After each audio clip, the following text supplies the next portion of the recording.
Hello. That's clearing of throat is a sign of Hamatan. Hi guys, welcome back to my channel. And if this is your first time, hi, my name is Bella. So nice to meet you. I'm a life and style vlogger here on YouTube. I am a podcaster and I am a soon-to-be mother of 2 children. I'm going to just take this opportunity to apologize for people making noise outside my house. There's somebody moving in. Come on, take off my rings as well. So it's just lots of random chatter. But today I am going to just use this opportunity to talk about this pregnancy thing as a whole. I wasn't able to do my second trimester updates, so I'm going to do second trimester and third trimester together, and then I'm also going to talk about the things that I felt were different this time as compared to the first time I was pregnant, which was now 4 years ago. That in itself feels wild. So I decided, why not just reflect on things. This whole year has pretty much been taken over by this pregnancy, which is exactly why that's what I'm going to talk about, but I'm also going to add other things in between, because I do think it's important to reflect, especially as you draw to the end of the year. There's a spirit of reflection in the air for a reason. I have on my face right now moisturizer and lip balm. Hamatan is Hamatan, like I said. But yeah, it feels so weird to do my makeup. It has been so long. So let's get started. At this point, I don't know if you guys actually watch to learn how to apply makeup, because I don't think I'm the right person to learn how to apply makeup from. So I'm just going to assume that we're literally just getting ready together.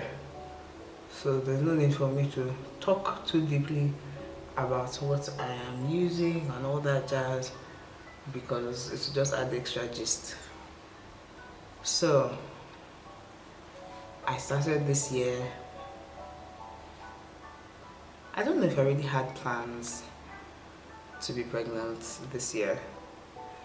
I feel like going into the end of the year last year, December, I definitely started thinking very actively about it. But I felt like it would be one of those things that I would probably we would probably start trying in like June or July, and then see where it goes.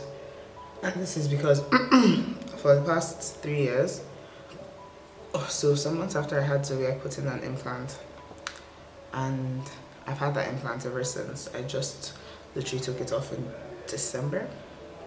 So my expectations were that, you know, the implants and the hormones from the implants would buy me some extra time, and not really buy me some extra time, but that it would take a little bit of time for me to be technically like fertile again. That was not the case. It is as though my body was literally just waiting for the implants to be removed, because once it was removed, it was like, it's go time. Oh my gosh, did I leave the wrong foundation in my mother's house? I believe I did, because why do I have 2 W7s right now? Okay, we roll with the punches. It's probably when you and your mother use the same or close to the same foundation shade, things like this will tend to happen. It's just unfortunate because this is the lighter one. I wish I even left the darker one behind and the lighter one behind, because that's the one that's her color. Anyhow, so I felt like, you know, as the year was progressing, I definitely felt like it would be nice. I was thinking about it a lot, but I also felt like, you know, okay, maybe I'm not really ready for a new baby.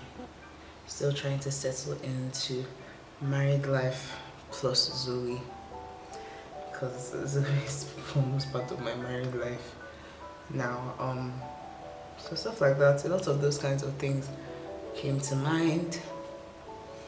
But deep down, I really, really, really wanted to be pregnant. I had said to myself on several occasions before, and my friends can attest to this, that I said, I really want to have another baby before I turn 30, and I don't want to be pregnant on my birthday. So it seems as though God took it very personal, and he was like, okay, no problem, say less. I used to say it as like, you sometimes feel like something is not realistic, but like in an ideal world, that's what you would prefer. That's kind of the same energy I used to say it. So when I found out that I was pregnant, I couldn't pinpoint exactly when I got pregnant, which is interesting because in the case with Zoe, I knew the position, I knew the day. Like once I realized I was pregnant, my mind just took me directly back to how it might have happened. But in this case, it felt very shrouded in a lot of things. Like there was a lot going on. I feel like I have a general idea of the time period and stuff. And at that point in time, I was having a lot of like cramping. At that point in time, I didn't know that, okay, maybe this cramping was actually just, you know, implantation. It didn't feel that way at that time. It felt like I was actively cramping. It was just a lot that was going on at that period in time. So I think that is probably why. And to be honest, that's the best way that something like that could have happened to me, because if not, I was already anal. Once I decided that I wanted to have a child, I was already watching all the trying to conceive videos, because I don't know why, I just felt like this was going to be difficult for me. Like I felt like, I don't know why. I don't know, I felt like having another baby or getting pregnant a second time was going to be difficult for me. Because I'm the only one that felt that way. Deji definitely did not feel that way. But I did. Because I'm the one that is, you know, carrying or whatever. So I felt that way. So because of that, I started watching a lot of trying to conceive videos. I started watching like people tracking their cycles, tracking their ovulations. I even got like ovulation strips that I never really got to use, and are still all here. But I got them, stuff like that, in preparation for this journey and however long it took and stuff like that. That was my mindset. I was like, you know, this is going to take some time, and it didn't. Which I mean, I am grateful for the fact that it didn't, because I feel like in as much as it is so stressful being at the end of a pregnancy, at the end of the year, I love the fact that my family and everybody is going to be around when I have this baby. Because it's not what I experienced the last time. Last time I was pregnant, I was in America, and Zoe came 2 weeks early. My aunt was there, but Deji was not there. My mom was not there either. So it wasn't great for me.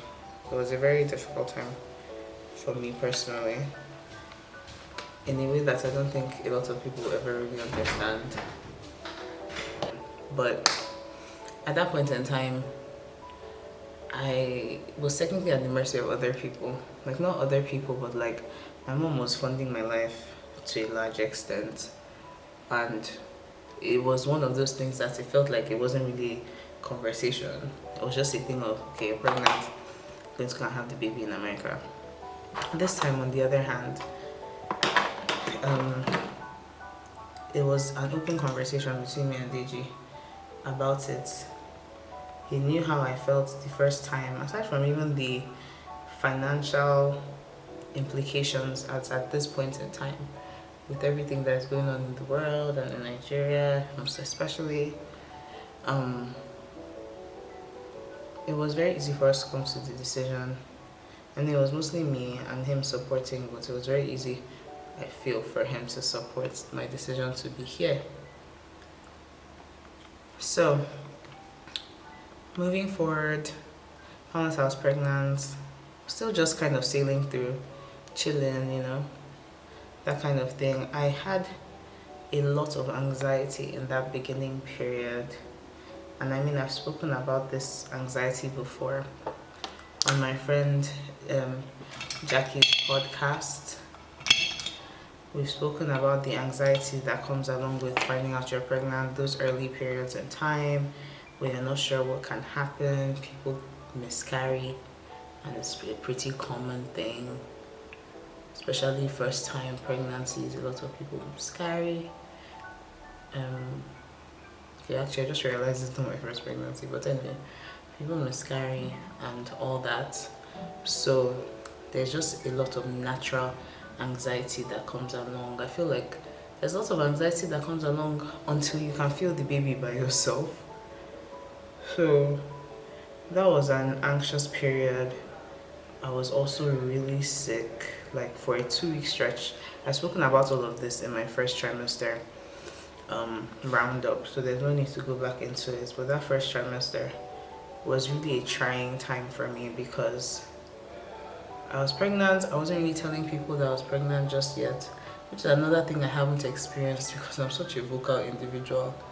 Like, I don't really like keeping secrets. Not because I'm incapable of keeping secrets, but because I just don't like keeping secrets. I feel like keeping secrets leads to a lot of problems. So something that I've always prided myself in is just being an open and honest person. So I remember at a point in time, some people came to visit and I had just finished like the bout of nausea and I was still sick, and I pretty much lied that I had malaria. I felt so bad. But at that point in time, it just felt like, okay, this is not a good time to tell people. And that is just based on other people, not necessarily me. That's the problem. In life, when you have to consider other people making decisions, which is almost all the time, you end up having to make certain decisions that you might not have wanted to or you might not be comfortable with. Doesn't mean that they're not good decisions. They usually are still good decisions. It's just that you would have preferred a different route. And there's no such thing as just one good decision in a situation. There are several decisions that can lead to good things in one situation. But I understood why, people felt like, okay, yes, you don't say anything till you're 3 months along and ra-ta-ta-ta-ta. I still don't agree with it, but I understand where the sentiment comes from.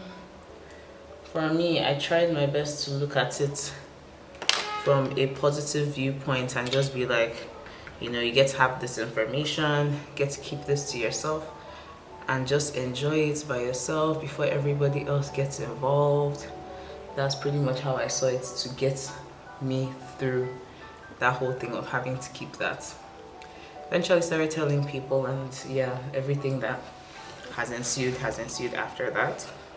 Second trimester came and I felt so much better than the first trimester. I think it was a combination of different things. My energy was definitely up. But aside from that, I had my bump now and I was feeling movement. So for me, it was like, okay, this is actually real. And all the things that I was imagining. Being a second-time mom, you do have a tendency to feel things a little bit earlier than if you're a first-timer, because maybe your body naturally just remembers what it's like. So I felt movement pretty early, but I kind of was ignoring it because I was just like, yeah, it might just be in my mind because this is my expectation. So I was waiting. When second trimester came and the movements were full blown, they stopped being like flutters and ended up being like proper like jiggles and kicks and stuff like that. It felt so much more real. It felt like, oh my gosh, this has started. So at that point in time, your stomach isn't heavy. At least mine wasn't heavy, but it's there. So like it's like a cute like a cute little package. And I think that is when a lot of people talk about missing their bumps, I think that's the stage that they're talking about when they talk about missing their bumps, because I don't know how many people miss their bumps in their third trimester when your bump is literally just weighing you down. For most of the second trimester, I could still even sleep on my tummy. That's how like easygoing my stomach was, easygoing my bump was. It was still pretty okay to navigate. Like I said, I had a lot of energy. It was that point in time that we traveled. I've obviously skipped or glossed over the fact that there was an accident, and you know, Deji was really badly hurt, had to have surgery, and is still recovering till today. But we thank God for his mercies in that front. Because there's already a video on it, I didn't feel the need to touch on it again, because much like that video, my sentiments still remain the same, in that it is a very emotional thing to happen to somebody, especially when there are already other things happening. You're pregnant, there's stuff happening within your family, there's just like a lot naturally going on, especially at like this midpoint, at the midpoint of the year. It feels like that's when a lot of things tend to happen. So it was just a lot at that point in time.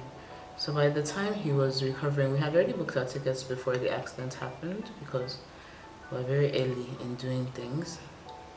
And he decided that we should still go on the trip, even though me, I felt like we shouldn't. But I'm happy that, you know, I listened to him and we went on the trip, because it was really necessary for all of us. It's the first couple of memories that Zoe actually has. She keeps referring, like she makes references back to the trip and everything like that. And for us, it's kind of pretty much felt like it was Zoe's holiday. She pretty much got everything she wanted. Everything that we did was very Zoe-centric, which is how for the most part she enjoyed it. But I think it was also really important to us to have the opportunity to do stuff like that with her, because we didn't want to feel like we're bringing in another baby and, you know, we had not established a Zoe and us thing or a Zoe and us memory, even though she probably won't remember it either way. But at least we can show her pictures and she might have flashes of memories, and at least for now that she's little, she remembers. So that's good enough for us, to be honest. Yeah, so we got back, and then I fell sick. I've spoken about that as well. Being sick while being pregnant was a different ballgame entirely, because everything is treated as high risk. So being sick on a normal day and being sick while you're pregnant, two different things. I've never been admitted into a hospital, except the one time that I actually had surgery. Never been admitted into a hospital, never stayed in a hospital for any reason at all, never been on oxygen, and I had the opportunity this time, let me call it the opportunity, this hair is annoying me, had the opportunity this time to mark a couple of those things off my list. Be it intentionally or unintentionally, they've been marked off my list. And that was a really hard time for me. It was hard for me because it was about me. It wasn't about the baby. It was just me being sick, and I felt guilty for being sick. I felt guilty for putting my baby in a situation that it did not need, or they did not need to be in, purely because I wanted to, you know, go out and live life as though I wasn't pregnant. You know, still go for all the weddings and stuff like that. And yeah, I felt really guilty at that point in time. But the guilt was quickly alleviated by the fact that the baby was extremely unaffected by everything that was going on with me. So every time they would check on the baby, everything would be perfectly fine. but I would be the one that would be going through it, which is, I mean, as a mother already, that's what one prefers, but it doesn't really make it any easier. So that happened. Finally came out of the hospital. It took so long to even recover to the point where I could like breathe normally and like breathe like a regular person. It took so long. I would literally go up like one flight of stairs. I kid you not, one flight. So I knew that it wasn't a pregnancy thing because for a lot of my pregnancy I was extremely active. I was active up to the point that Deji had his accident. It was when I stopped being as active. But through my pregnancy I was pretty active. Even when I was like nauseated and all that jazz, I still tried my best to work out and to go to the gym and stuff like that because I just wanted to feel strong. Like, I wanted to feel strong, and I did feel strong for the most part. As I felt sick, however, I just felt like everything was kind of crashing down. It was a thing of like, I was basically starting from gear 1 again with like breathing exercises and all these other things and not being able to do much. I definitely felt like it was a call from God to be still because I literally had nothing else to do but focus on my breathing. I had nothing else to do but just think and reflect. And for me, a lot of the times, and I think for anybody out there that has anxiety, you probably don't want to be alone with your thoughts. Nobody wants to be alone with their thoughts, like, but it's very necessary a lot of the time to be alone with your thoughts, and I had no choice but to be very much alone with them this time. And I came out of it feeling better. I came out of it definitely having a more positive mindset, and then I was now on the turn of my second trimester, and that's when things started to get a bit tiring. That is when I had the most attitude, the most annoyance, the most frustration. Got to the point of almost Deji was at so many points of just leaving the house for me at this point. And me, I was in the mind frame of please actually leave and get out. So it was really difficult, I think, for both of us, mostly him, because he was at the receiving end of it. And at that point in time, I couldn't help myself. Like, when people talk about these hormones and the way that hormones just switch up your personality and all that, totally get it. Because he would explain to me, like now in past tense, like, you know, I would be on the phone with like my friends and I would be so excited and I would be happy and I would be energetic, and then he would just ask me one thing and I would just be like, almost like, guy, are you still alive here type energy. And obviously I didn't know that. I just felt like, I feel like at that point in time I felt unsupported, and I think it's something that a lot of pregnant women go through at some point in the pregnancy, where you kind of feel like you're doing it by yourself. It might be true, it might not be true, it might just be your mind playing games on you, but it doesn't change the fact that you feel how you feel, and for as long as you feel how you feel, you kind of have to validate that feeling. It's just that some of us do it in a more extreme manner than is necessary. But yeah, got through that, and then the tiredness started to set in when I entered my third trimester. So for second trimester, a lot of my symptoms were not prevalent anymore. I would definitely get tired when I walk around a lot, but I didn't really feel like I was more tired than the average person. That's by the time I finished healing, I didn't feel like I was more tired than the average person.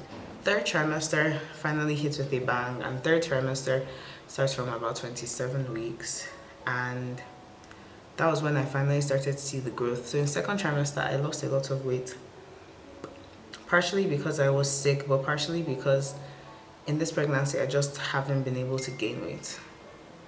The baby is gaining weight perfectly fine, but I'm losing. So on the scale, for most of my appointments, my weight would be pretty much the same. which was really difficult for me because I was constantly battling with the desire not to gain too much weight, so that, you know, when I'm done being pregnant, the weight can shed and I can feel like myself again, not feel heavy. But also knowing the importance of gaining weight for the benefit of the child and for my benefit as well. And I've definitely seen the disadvantages of not gaining as much weight as, you know, is expected. A lot of the pain that I experience, I feel, is because my body isn't growing along with my stomach. Last time I gained a significant amount of weight, it was not too obvious to every single person, but for the people around me then to tell me now that I'm looking like I've lost weight is a concern for me, and it's something I'm constantly battling over. But my doctor has reassured me time and time again that there are just certain people that in particular pregnancies just don't gain that much weight, and that should be okay. So it makes it that instead of being able to fully carry a baby with your whole body and feel supported by your body, it literally feels like you're just carrying a big stomach. And that's kind of how I feel. Like I don't have enough muscle or muscle mass to carry my stomach, and it tells on like my pelvic region. I just have like random pains, especially now in this last trimester, this third trimester, sorry, because there's still one more to go, and stuff like that. I feel it, which leads me up to the next thing. In the third trimester, I started napping again. Second trimester, I did not really sleep. Like I was sleeping my normal nighttime sleep, but by morning I would be perfectly fine and I would go about my day. I would be active. At that point in time, I was making a lot of reels and doing a lot of things and just, you know, trying to put in work, still trying to finish up my business plan for barefoot and stuff like that, which is one of the reasons why we're not working at the moment, but that's another story. But yeah, by the time the third trimester hits, guys, it hits me like a ton of bricks. Like I would wake up early just to make sure that Zoe was, you know, ready for school and all that jazz. But once she was gone, I would go back to sleep, and I can be asleep till almost when it's time to pick out. Like some days I could actually be asleep till like 2. So I'd go back to sleep. Zoe would go to school, we'll drop her off at we'll drop her off at school at 7:30, usually around 7:30. Be home by maybe 8 or to 8. I would do breakfast or whatever it is that needs to be done, put in some things in the laundry to wash, hang them outside, and go right back to sleep. And I would wake up again when it's almost time to pick Zoe up from school. And that is the tiredness. Another thing is that I started to experience a lot of Braxton Hicks contractions, which are like false labor contractions, which I'm still feeling till now.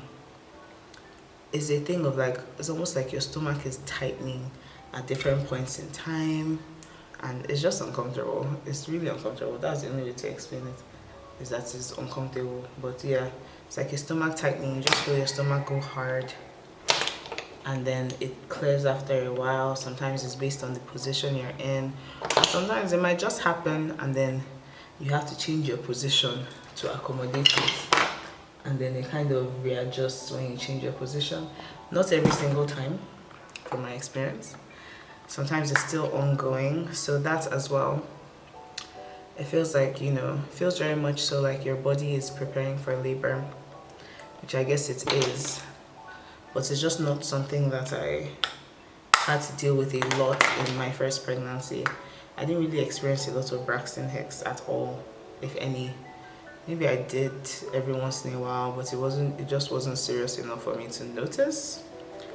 Or maybe it just didn't happen enough as well for me to like make it a thing. But I can't really remember experiencing Braxton Hicks contractions, but now I have them almost all the time. And I'm hoping that I definitely have them almost every day, and I'm hoping that that means that my labor and delivery experience will be a bit more seamless. what else happened third trimester? I'm peeing much more. My nails have grown so much because of all the calcium that I've been consuming, because that's one of the medications that they give in my hospital. So because of the amount of calcium, my nails are the strongest and the nicest they've ever been, which is just so sad because my nails are usually soft like jelly. But this is making me realize that I can just keep on taking calcium after the pregnancy, because why not? But yeah, what else? I pee a lot more. I don't sleep as much. I sleep very restlessly, and then I sleep during the day, like I said. What else am I missing in this third trimester? Definitely slower. Even though lots of people say I'm quite smart for a pregnant woman, but I don't even know what that means. Like, I don't know if I should be offended by that, so find it as look at it as a compliment. But I'm still as active as I can be. I try to be as active as I can be. So going for walks or doing things with Zoe or whatever, even though now it definitely takes more energy to do those things, I definitely still try my best to do them.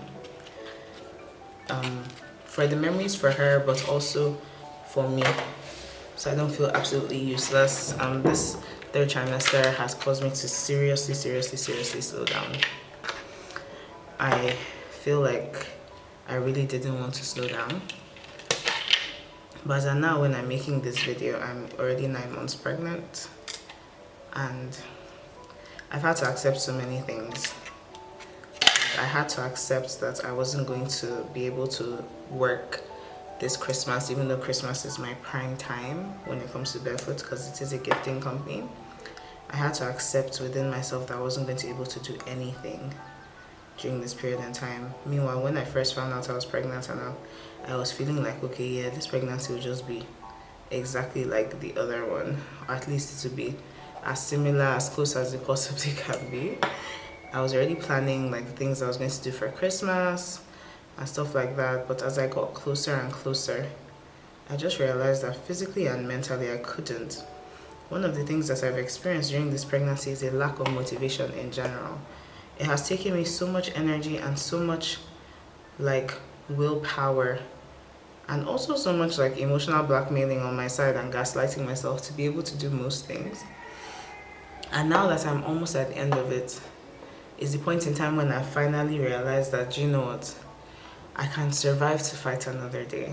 Like, I don't have to fight all these battles at the same time. I don't have to do all the things that I see other people doing, because I talked about, I don't know if I've spoken about comparison here before, maybe I haven't. I have when I spoke about body dysmorphia, but very easily after my second trimester, the whole body dysmorphia thing and feeling the urge to compare myself to what I looked like before left, mostly because I realized that, like I said, I've gained less weight than before, and now I'm literally all belly.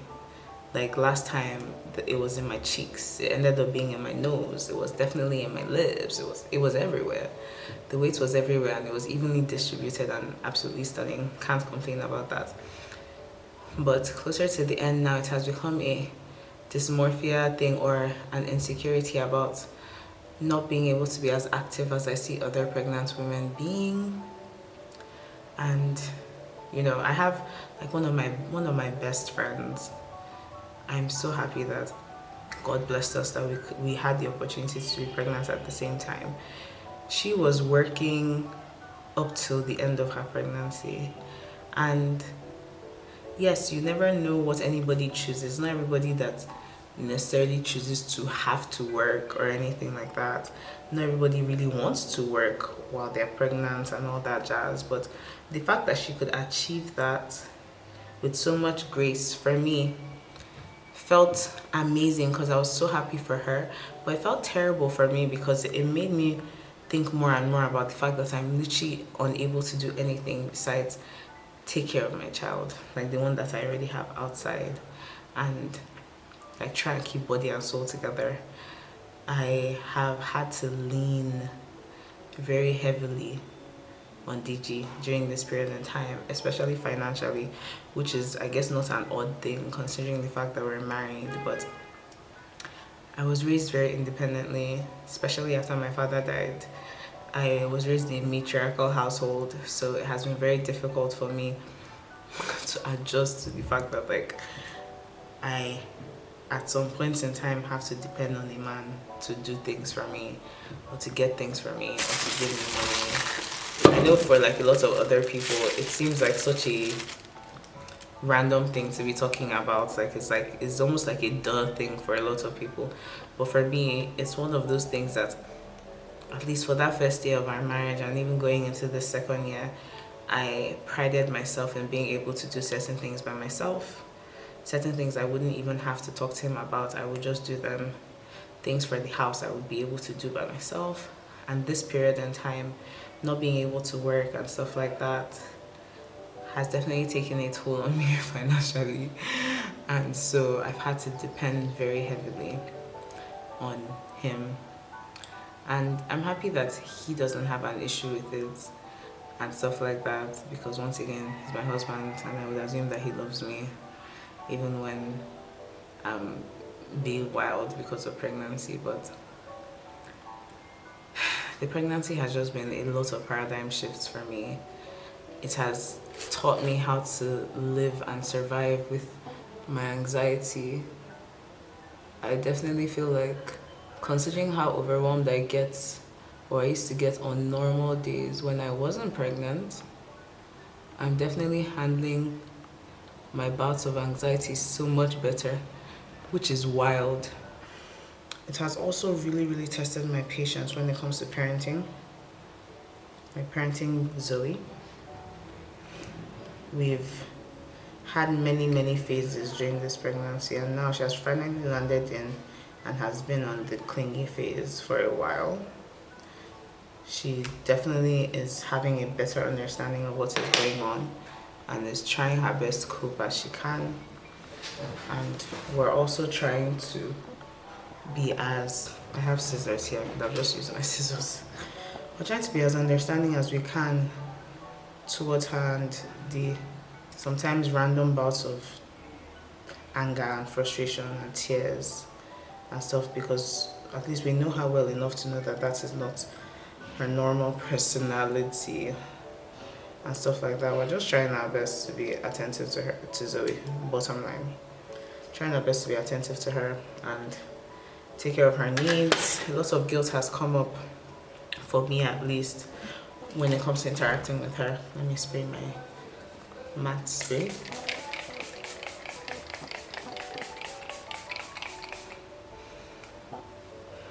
And it's still something that I'm trying to tackle. Let me not say I'm trying to tackle is a lot of mom guilt of bringing another child into this household after it being Zoe for so long.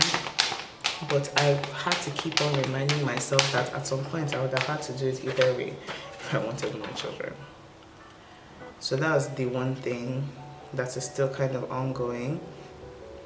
In the midst of all of this, I've had so many like tantrums and panic attacks and like things of like, you know, wanting more from people around me, expecting more from people around me without really voicing what it is that I need, kind of expecting people, especially DG, to kind of just fall in line with me mentally and stuff like that. There have been lots of hard conversations, which I mean, something that I personally feel should plague every new marriage is hard conversations. I feel like hard conversations are the best ones because a lot of conversations are random and lead to absolutely nowhere, but hard conversations always lead somewhere. So that hasn't been bad, but there have been a lot of conversations like that that have been slightly uncomfortable. Some will be very uncomfortable, but at least they lead to some form of resolution and better understanding of each other, and I'm down for that. I haven't really interacted with my mom so much so in an act of stasis, like just being in one place. I'm pretty much used to my interactions with her being busy, her having work, her taking leave and stuff like that. She has worked for most of my life, So it's so exciting to see her in this next phase of her life, and with me being curious about what is going to happen next. And yeah, that was my 2022 wrapped up. It wasn't great. It also wasn't terrible. It felt like there's this song that I used to sing a lot in the gym, and in general, called Refiner from Maverick City band, and he's talk about like wanting to be tried by fire and purified, and you should listen to it if you dare. But it's one of those songs that, man, when you listen to it, you really don't know what you're signing up for until it starts to happen, because it really feels like this year was a year of refinement for me, for DG. Probably not for Zoe. Zoe's year was just a year of vibes, man. But for us, it definitely felt like the song applied heavily, because the song says, you know, I want to be tried by fire, I want to be purified, kind of being like God, you know, puts me through the ringer. And let me tell you something. That is exactly what had happened. So that is what I would say about 2022. 2022 was definitely my year of refinement. And I feel like some of it is still happening, but I'm feeling a lot of it wearing off as we await the entrance of this new addition to our family, which is one that I'm very excited about. Getting less and less excited as time is going, I can't lie. But for the most part, I think I'm still quite excited.